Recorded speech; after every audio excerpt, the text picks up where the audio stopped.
নমস্কার বন্ধুরা, street food খ্যাত পাও ভাজি চলুন না আজ খুব সহজে বাড়িতেই বানিয়ে ফেলি।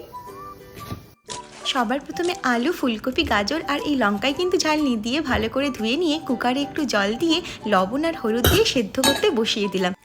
একটা প্যানে অল্প একটু বাটার সঙ্গে সাদা তেল আর জিরে ফোড়ন দিয়ে পেঁয়াজগুলো ভালো করে ভেজে নিলাম। এবার একে একে আদা বাটা, রসুন বাটা, হলুদ গুঁড়ো, লঙ্কা গুঁড়ো, জিরে গুঁড়ো আর পাওভাজি মশলা দিয়ে টমেটো, মটরশুঁটি, ধনেপাতা কুচি দিয়ে ভালো করে ভেজে নিচ্ছি। সঙ্গে কিন্তু লবণও দিয়ে দিলাম। সেদ্ধ হয়ে যাবার পর আলুগুলোকে কিন্তু এইভাবে ম্যাশ করে নিতে হবে।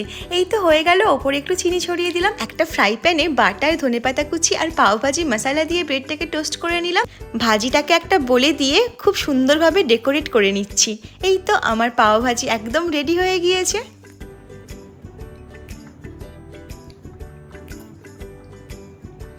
সত্যি ফাটাফাটি, আপনারা ট্রাই করতে ভুলবেন না।